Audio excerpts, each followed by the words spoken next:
Tonight on an interview with an interesting person, Jen Sygit, and your host, Kevin Schoen.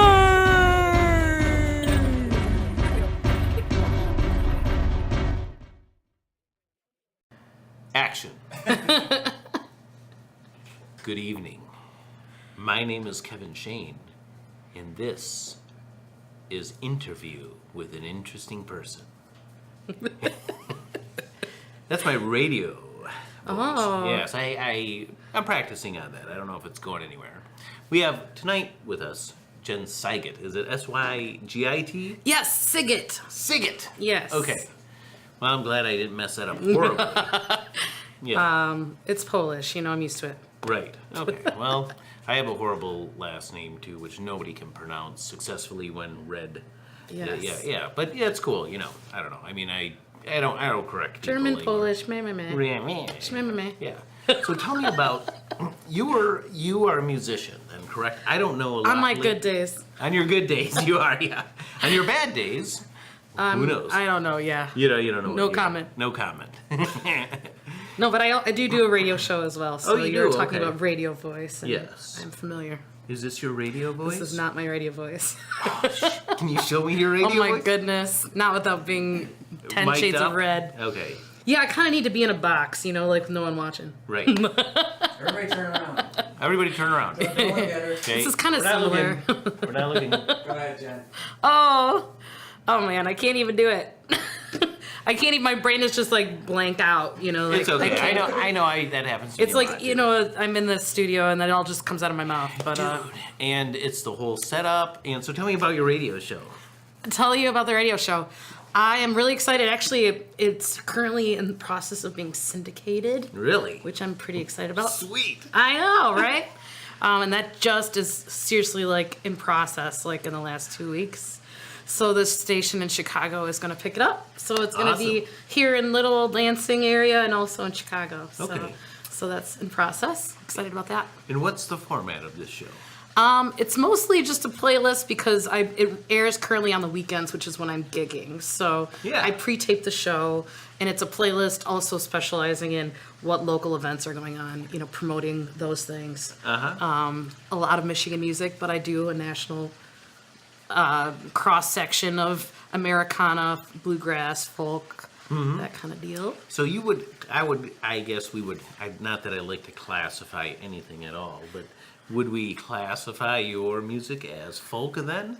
I would think. A lot of people would like to. I think Americana's probably a little closer to Americana versus Americana. folk. Okay. Well, folk tends to stay on the lighter side. I kind of dabble in the more torchy, twangy rock side of things. Oh, okay. From time to time. Yep. But I got my start very light and very folky, so people cling to that. Much like Bob Dylan, they boo when I play electric guitar or whatever. Not sure. But, same, in essence, it's the same idea. Generally, there are people who like the folkier stuff, and there are people who like the rock and stuff. Sometimes there are people that like both. So are you in a rockin' phase right now then? Is that what you're saying? That's a good question. Right. I'm about to drop a new album in October. Super Yeah, I heard excited about that. It's called It's About Time. I It's could About talk about Time. that all day. Yeah. Well, please do. That Got 15 minutes. You have 15 minutes. 15 minutes all day long. Okay. So it's produced by Dominic Davis, who's a former member of the band Steppin' In It, local Lansing band. Yep. 20-year anniversary this year. Yep. As a matter of fact. He plays bass with Jack White. He is in Montreux, Switzerland currently as we are talking, where I was 1 year ago today. I'm very sad that I'm not there. Yep. And lots of great guest stars on it as a result of his travels and also my own travels. A guy named Luther Dickinson played on the record. He was so he was in the Black Crowes until I think 2010. And now he's the front man to the North Mississippi All-Stars. Jack White is from originally White Stripes, is that correct? He was originally earned his fame with the White Stripes from Detroit. Right. Dominic and him actually went to high school together, but they both had separate music careers. Yep. Farther along in the music careers, Jack kind of brought Dominic into the fold. He moved down to Nashville, and the rest is history. Now he's playing with Buddy Miller and all these other great people that I idolize. Yeah. And he produced my record. But we've been friends since I moved to Lansing in '99. He was the first person I met that didn't live in my dorm. So you moved to Lansing in 99. 99, yeah. Is that when you started your college career? That or- I transferred in as a junior. Oh, did you? Actually, Okay. so I did a couple years scraping money together out of my pocket of community college before I came to MSU. Okay. So, And where yeah. would be your hometown? Then? I'm originally from a little town called Marysville. Well, I'm glad you're from a little town, because if you were like going to tell me I'm from Manhattan, I would say, Why did you? what? Are you going to really pull the folk Americana thing? No, I wouldn't say that. No, I am from a small town called Marysville. Marysville. First town south of Port Huron. Most people have heard of Port Huron. Oh, yeah. Because that is where the bridge to Canada exists. The other bridge, the Northern Bridge. Yep, the Northern Bridge. Interesting. And So my first ever gig was in Canada as a result. Drinking age 19, bridge to Canada right where I live. First gig at 19. So you're doing gigs pretty much on the every weekend then? You're, It varies. You know, I have a standing open mic I've been hosting for 15-ish years. Gosh, is it 15? That's every Wednesday, so I'm always at Moriarty's every Wednesday. Okay. And then I actually end up playing a lot of Thursdays, like this entire summer. Yep. From June to August, I played every single Thursday. Was booked every Thursday. Okay. And then in addition, weekends. This is also, I'm much like a construction worker. The summer is the busy Right. time for musicians because Yep. in Michigan it's cold in winter. There's not as much going on. Summertime, you Yep. got festivals, you got outdoor venues and events and blah blah blah. So, Yep. so like for the entire month of June, I was home Monday and Tuesday, and gone Wednesday through Sunday every week, Yep. except for the first one. Yeah. And so you expect the album to be out, when was it, October? October 8th is the official street date for Okay. the record, and the CD release shows will start immediately following that. They are mostly geared toward the weekends. The CD release shows are. How would you say you're doing on your budgeted and allotted planned schedule? Scheduling, we're doing all right. It's at the very end, tail end of things, mixing and mastering, which is like the final two things you do before, Yep. for those who aren't familiar with the business, the final two things you do before you send it off to the presses. We're a little behind schedule on that stuff. But up until now, we've been plugging along pretty well. Budget-wise, what's a budget? No, this is the biggest budget I've ever had. I did a successful Kickstarter, first ever Kickstarter. I've been really fortunate. Yep. This is my fourth studio album, my fourth solo album. And I've been really fortunate up till now. I've had sponsors just pay for the production of the album. But with this one, I kind of wanted to go a little farther than I have in the past. And like I said, I have some bigger names and involved, and things Yep. cost money now. We're Right. all of my friends that I've been working with for years are all elevated now, and they charge what they should Right, of course. for their longevity in the career. Right.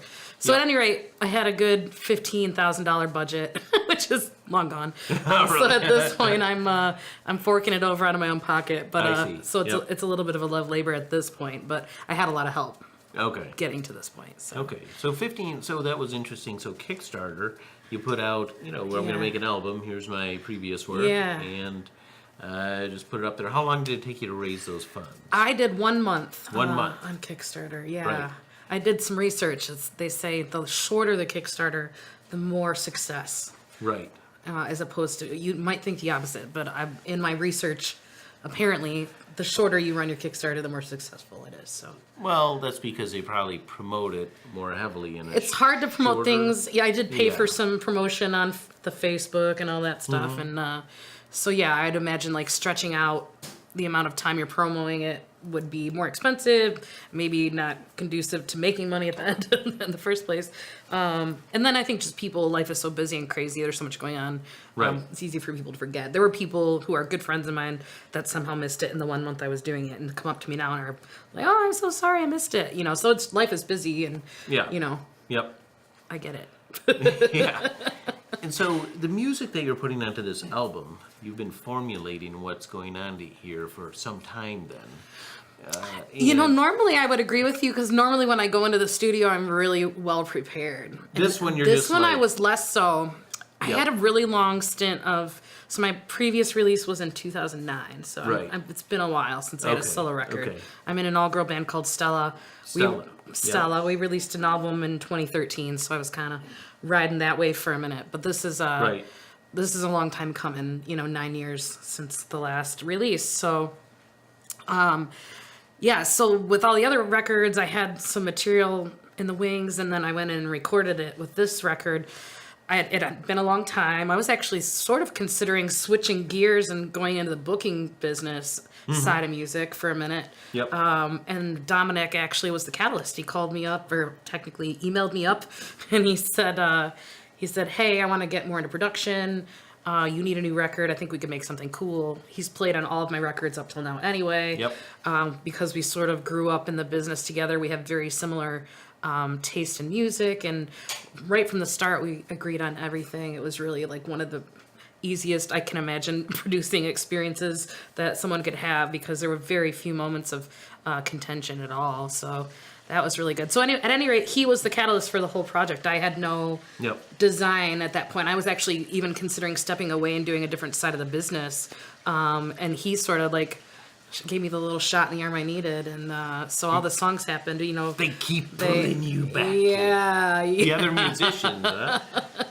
So, and then all of the amazing things that have happened, people who've been involved in the record, and the Kickstarter itself was just a huge thing for me. Like I said, I've never done that. Yeah. So that was one of the scariest things I've ever done. But it all worked out. What's interesting that those internet-based fundraising systems, you know, exist now. How would you raise money before? You'd find somebody who had $5,000. Yeah, you'd find a 3 or 4 label, people. but labels have also Label. changed. Now it's Right. almost pay to play at labels, unless you're someone like Britney Spears or someone, you know, Right. not even Britney anymore. So give now us it's Taylor money. Swift. Yeah, well, give us money. I'm showing we'll my age. publish your ad. Is that the way it is Yeah, done? pretty I much feel it's like? yeah. So I'm not going to say too much about it, but I am talking to a label in Chicago. Yeah, and Right. it's more so like they want to get people who are already doing it. Like you need to already Right. have made a name for yourself, already be touring, already be releasing material. And then essentially I would almost be paying them for distribution. Right. This particular place has Warner Brothers has distribution, so that's pretty big for me. So, you know, it might be worth forking over some money. They also do things like licensing and syncing, which is really the way now for musicians to make money the easiest and quickest, as opposed to live shows and CD sales.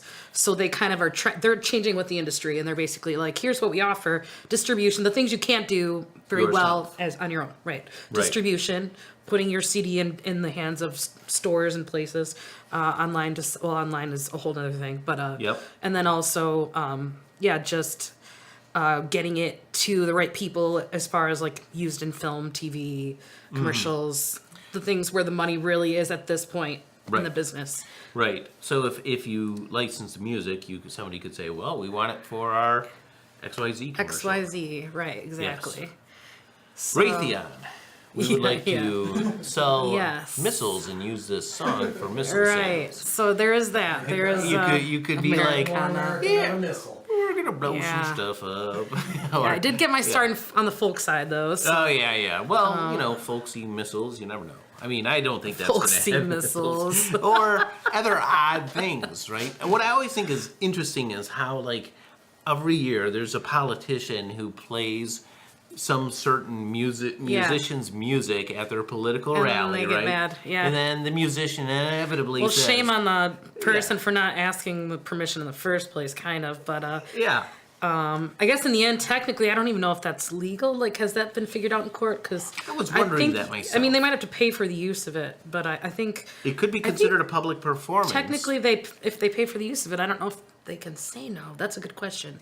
Yeah. I would probably be, in some of these instances, I would be the person saying no, for sure. Right. Because it seems like they all sort of tend to be on one side of things. But, Right. But that's an interesting thing when you license it to a large entity. Sure. That large entity is going to offer right. it available. Well, luckily, I would have, in theory, I would have say in Right. these things. Yeah. I think they would. Hey, we've got. Yes, when selling I don't out, know you if must that- choose your selling out wisely. Right. Yes, You know, you must. exactly. You must clearly. Well, I think it's interesting, like how actors are now on commercials before. Yeah. Right. They. Yeah, They the game never has were changed before. for them too. Right. Yeah. Yeah. Every time I see Streaming. that, yeah, they're selling credit cards, whatever they're selling, and I always think that's interesting, and just the shifting media landscape, particularly related to the enablement of wider distribution of your own published media with less fettered access, like Yeah. an internet web show like Yeah, this one, yeah. right?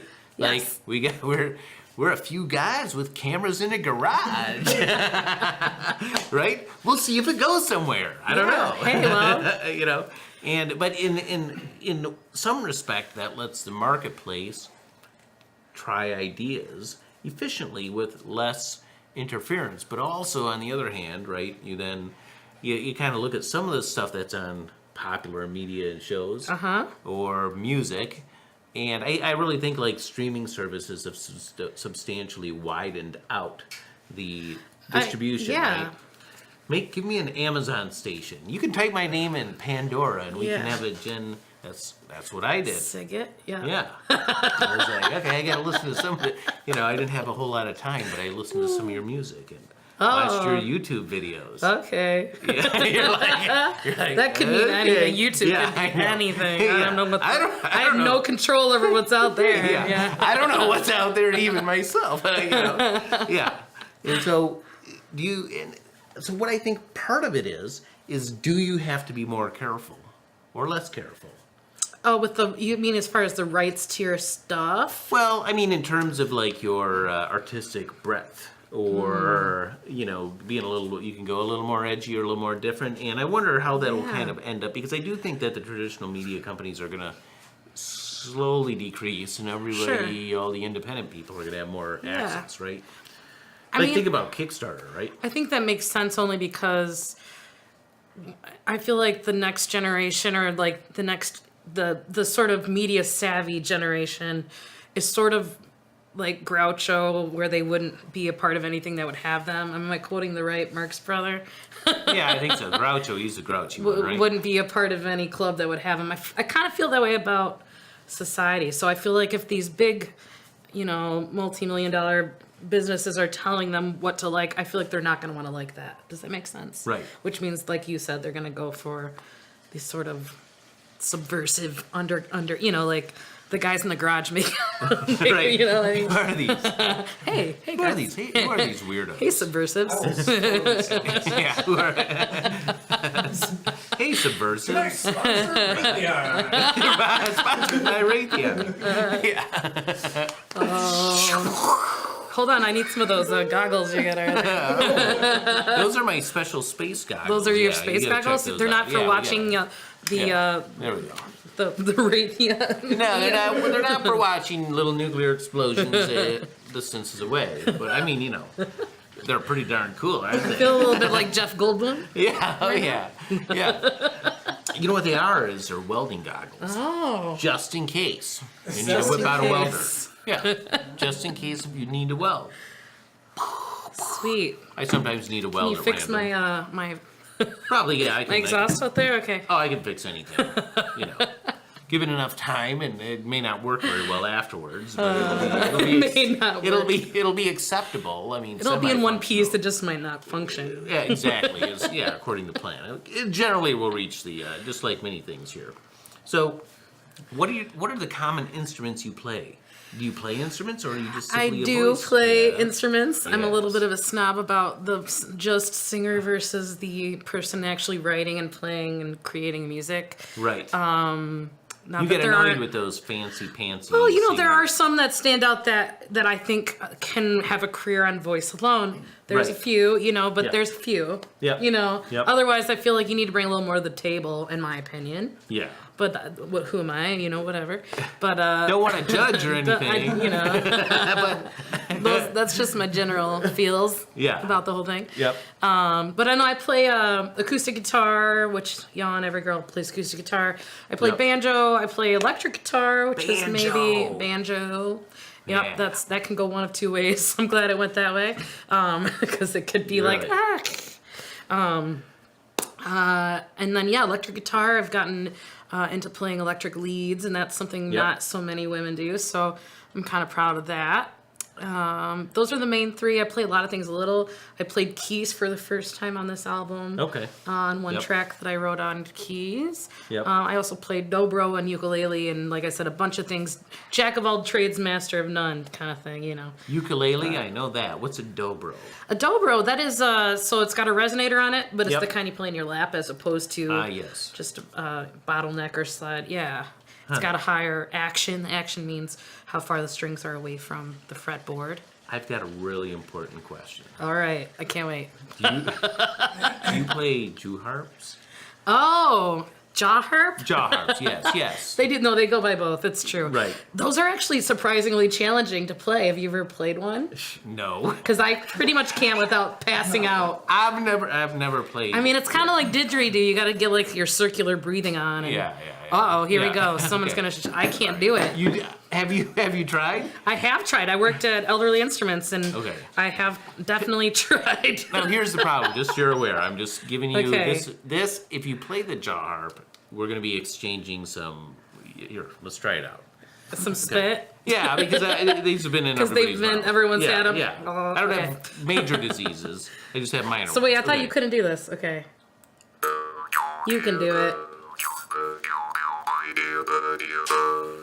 Okay. I'm learning. All right, do it again. Go like this. Oh, and your teeth. That's right. Okay. No, not on your teeth, not in them. On it. Okay. Uh-huh. Ooh, that feels weird. You got it, dude. You totally have it. You had it. I heard it. You heard it? Yeah, I heard it. I don't believe It you. wasn't super loud. Try it again. It Try wasn't again. super loud. Go ahead. Try it again. And then. Gotta get your Okay, supersonic hearing on. How do you do it? That is. You had it. I I'm heard it a close. couple of times, I'm man. close. Okay, one more time. One more try. Let me watch you do it.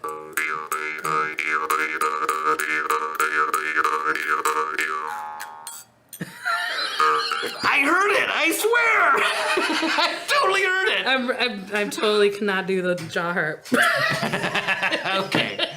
Well, it was great having you on the show. Oh, thanks for having me. I had a really good time. I want to know some additional things about you now that I've gotten to know. So, Next time. yeah, next time. Until next time. Thanks, Jen. Right on. That was fun. All right. Cool.